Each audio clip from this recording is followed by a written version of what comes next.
Selamat datang di channel Pemuja Malam. Jangan lupa like, share, and subscribe ya. Terima kasih.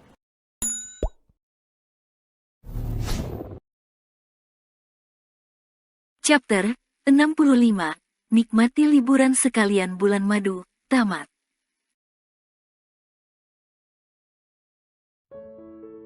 Hari ini adalah hari yang paling membahagiakan untuk Mega dan Nalendra, di mana keduanya sudah sah menjadi pasangan suami istri.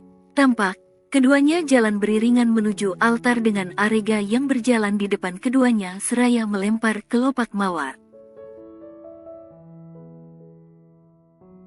Bocah menggemaskan itu tampak merengut sebal, matanya melirik ke arah meja yang berisikan banyak makanan.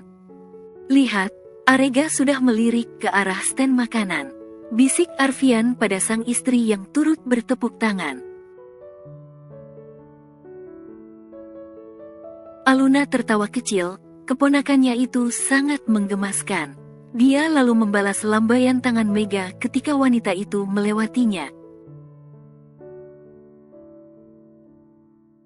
Namun, lambaian tangan Aluna terhenti saat dirinya bertatapan langsung dengan wanita yang tak asing baginya.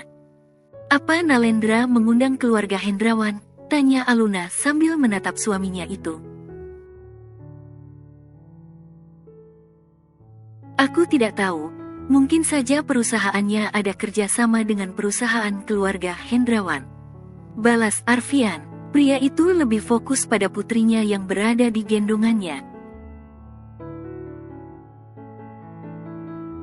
Bayi yang sudah berusia 3 bulan itu tampak semakin gembul dan menggemaskan. Aluna kembali menatap ke arah wanita yang tak lain adalah Dea. Mengingat jika Dea pernah mengambil perusahaan Kalingga dalam waktu yang sebentar, membuat Aluna merasa aneh dengan wanita itu. Merasa ada yang menatapnya, wanita bernama Dea pun menatap ke arah Aluna. Sehingga keduanya saling beradu tatapan hingga suara seruan dari pembawa acara membuat keduanya memutuskan pandangan mereka. Setelah acara pelemparan bunga, para tamu pun dipersilahkan untuk makan. Aluna lebih dulu mengamankan Arega yang sudah sibuk merengek meminta makan. Bocah menggemaskan itu sangat semangat ketika melihat berbagai macam kue yang sangat menarik perhatiannya. "Makan satu aja, abis itu makan nasi," ujar Aluna ketika Arega mengambil beberapa macam kue. "Nda boleh cayang-cayang, onti. Nanti kue nanis nda diambil," celetuk Arega dengan mulutnya yang penuh dengan potongan bolu. "Astaga, nanti kamu gak bisa makan nasi," tegur Aluna. Dia khawatir Arega tak dapat makan nasi karena sudah terlalu kenyang. "Cayangku tenang aja, pelutna lega punya tempat cendili buat naci," jawab Arega. Aluna menahan nafasnya, dia pasti sudah kalah jika berdebat dengan bocah menggemaskan itu. Saat dirinya asik menemani Arega makan kuenya, tiba-tiba ada seseorang menyodorkan sebuah gelas padanya. Aluna pun langsung menoleh dan menatap orang itu. "Kamu?" kaget Aluna saat melihat wanita itu tak lain dan tak bukan adalah Dea. Dea tersenyum, dia melirik ke arah gelas yang dia sodorkan pada Aluna. Karena khawatir Dea tersinggung, Aluna lalu mengambilnya. Dia tak meminumnya dan justru malah memegangnya dengan erat. "Kamu tidak bertanya padaku soal Effendi?" tanya Dea yang mana membuat Aluna terkejut. "Aku tahu jika kamu adalah mantan istri Effendi, Aluna." Aluna menatap lekat Dea. Wanita itu meminum jusnya dengan gayanya yang elegan. "Perusahaan Kalingga sudah aku incar sejak lama, tapi sulit sekali untuk perusahaanku mendapat saham di sana. Karena Effendi begitu bodoh, aku dapat menipunya. Tapi kamu tenang saja, aku tidak sekejam itu pada orang tuanya." "Maksudmu?" kaget Aluna. Dea menyeringai, dia beralih menatap Aluna yang menatap kaget padanya. Jika kamu mau mencari Effendi, carilah dia di penjara. Sebab, saat ini, pria itu ada di sana. Aluna semakin bingung di biasanya, dia masih belum mengerti dengan apa yang Dea maksudkan. Melihat raut wajah Aluna, Dea tersenyum. Wanita itu mendekatkan bibirnya pada telinga Aluna seraya berbisik lirih. Dia pecandu obat terlarang. Apa? Aluna terkejut. Dia benar tak menyangka dengan apa yang dia dengarkan. Dia frustasi, stres, karena kehidupannya yang berubah 180 derajat. Bahkan, dia tak lagi diakui oleh ibunya. Istrinya pun bercerai darinya dan anaknya tentu saja ikut dengan ibunya. Akhirnya, dia salah jalan dan Dea melirik ke arah Aluna yang memasang raut wajah pucatnya. Sayang, Aluna tersentak kaget. Dia berbalik dan mendapati suaminya yang berdiri di belakang saya menggendong putri mereka yang merengek. Azura lapar, kamu susui dia dulu, pinta Arfian. Aluna tak mengangguk, wanita itu justru menoleh ke samping. Namun, dia tak lagi menemukan keberadaan Dea. Aluna ingin bertanya banyak tentang keluarga Kalingga dan apa maksud wanita itu. Kamu cari siapa? Tanya Arfian dengan heran. Enggak, kemarikan Azuranya mas, pinta Aluna. Setelah acara selesai, Nalendra mengajak Mega kembali ke hotel yang sudah pria itu pesan. Dengan santainya, Mega merangkul lengan Nalendra tanpa malu. Pria yang sudah sah menjadi suaminya itu juga sangat senang dengan sikapnya saat ini.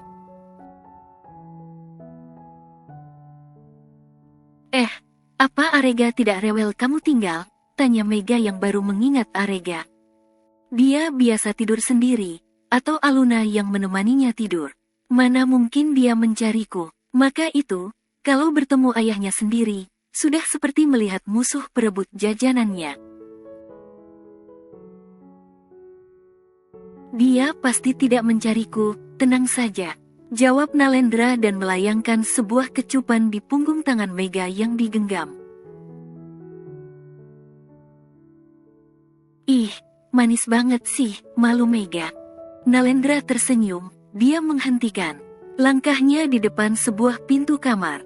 Pria itu menempelkan kartu miliknya sehingga pintu itu bisa terbuka.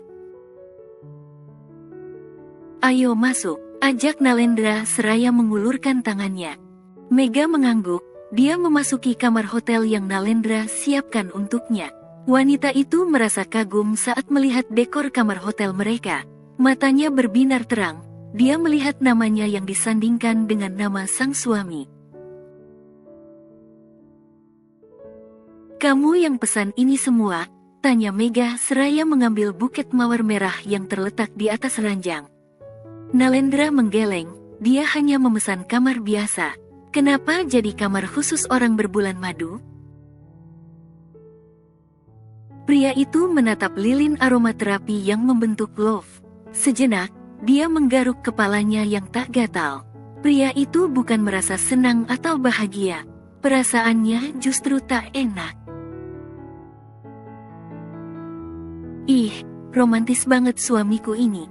Baru beberapa jam nikah aja udah dikasih surprise. Puji Mega dengan senyuman mengembang. Masalahnya tuh, bukan aku yang pesan. Aku cuman pesan kamar doang kok, seru Nalendra yang mana membuat senyuman Mega luntur seketika. Kita salah kamar ya, panik Mega. Mana ada salah kamar, lihat, nama kita juga tertulis di sini. Unjuk Nalendra pada nama keduanya. Terus, siapa yang pesan dong? Bingung Mega. Nalendra menggelengkan kepalanya, tetapi gelengannya terhenti saat melihat pintu kamar mandi yang terbuka. Tak lama, muncullah sosok bocah menggemaskan dengan pakaiannya yang terlihat mengejutkan baginya. Mega dan Nalendra sontak membulatkan matanya. Mereka sampai memekik kaget saat melihat bocah itu memunculkan dirinya. "Arega!" seru Nalendra dan Mega secara bersamaan ketika mereka mengenali sosok itu. Arega tersenyum. Dia membawa satu tangkai mawar merah dan menyerahkannya pada Mega. "Kata Om Pian lega culuh di sini," ujar Arega dengan tatapan polosnya. Nalendra buru mengambil ponselnya. Dia menelpon sang kakak dengan cepat. Ini malam pertamanya, dan dia sudah menitipkan Arega pada kakaknya itu. Tapi, kenapa bocah itu justru ada di kamarnya? "Halo Kak, kenapa Arega bisa di sini? Kamu di mana?" pekik Nalendra. Sedangkan di seberang sana, tampak Arfian tengah menatap ke arah hembusan angin laut. Kini, dia berada di atas kapal pesiar membawa istri dan anaknya berlibur. Pria berkacamata hitam itu menyeringai dalam, seakan dia paham apa maksud sang adik. "Anak itu akan dekat dengan orang tuanya." "Lah, kamu kan bapaknya, kok tanya aku?" jawab Arfian dengan santai. Pria itu membuka mulutnya ketika sang istri menyuapi diset padanya. Sementara putri mereka tampak anteng tertidur di kamar. Keduanya pun bersantai di depan kamar mereka, menikmati pemandangan laut yang sangat menakjubkan. "Iya, tapi kan ini malam pertamaku," seru Nalendra dengan kesal. Arfian membuka kacamatanya. "Heh, setelah nikah hari jadi malam pertama. Sudah, aku mau lanjut liburan. Selama menikmati malam pertama adikku, mewah." "Halo Kak, tapi..." Arfian mematikan sambungan telepon itu, lalu dia beralih menatap sang istri yang menahan senyumnya. "Kamu jahil sekali Mas, dia kan adikmu. Kenapa kamu kerjai seperti itu?" heran Aluna. "Malam pertama kita juga dirusuhi oleh anaknya. Gantian, biar dia tahu rasanya sakit kepala yang aku rasakan waktu itu," seru Arfian dengan senyum mengembang. Aluna tersenyum, tapi tak lama dia diam.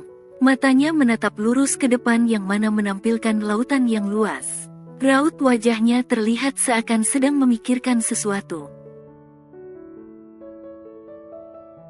"Ada apa? Apa yang sedang kamu pikirkan?" tanya Arfian sambil mengelus lembut pipi istrinya. "Aku kepikiran dengan Papa Hans. Dia sudah sembuh belum ya?" gumam Aluna. Arfian menghela nafas pelan. "Sabar ya, suatu saat kita pasti akan bertemu kembali dengannya. Mungkin saja, mereka sedang ada di satu tempat dan sedang membuka lembaran baru," ujar Arfian. Aluna menganggukkan kepalanya, perkataan Dea terngiang di kepalanya. Jika benar apa yang wanita itu katakan, berarti saat ini Effendi berada di dalam penjara. "Sudah, jangan terlalu dipikirkan, ada waktunya kita kembali bertemu dengan mereka. Untuk saat ini, kita nikmati liburan kita dulu. Sekalian bulan madu, kita kan gak pernah bulan madu," seru Arfian setaya menaik turunkan alisnya. Aluna tersipu malu. "Apaan sih Mas, kita udah punya Azura.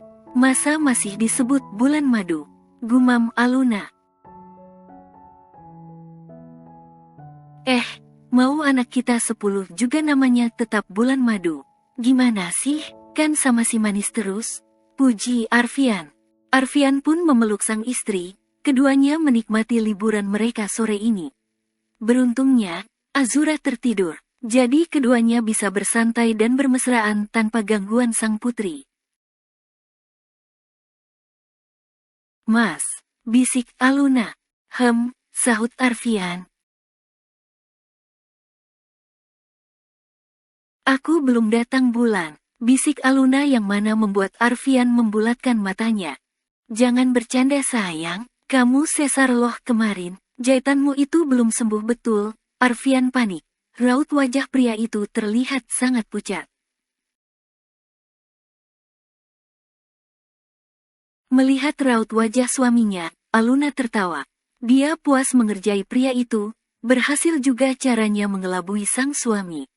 Aluna yang tertawa keras membuat Arfian mendatarkan raut wajahnya. Kamu ngerjain aku, oke, aku buat kamu hamil beneran, seru Arfian seraya menggendong sang istri dan membawanya menuju ranjang.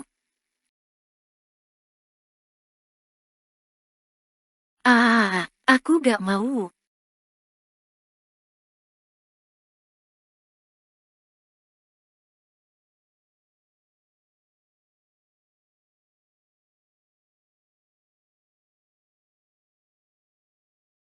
Cerita dengan judul Jodoh Mister Alergi Perempuan telah selesai. Terima kasih telah mengikuti cerita sampai selesai. Sampai berjumpa lagi dengan cerita yang baru.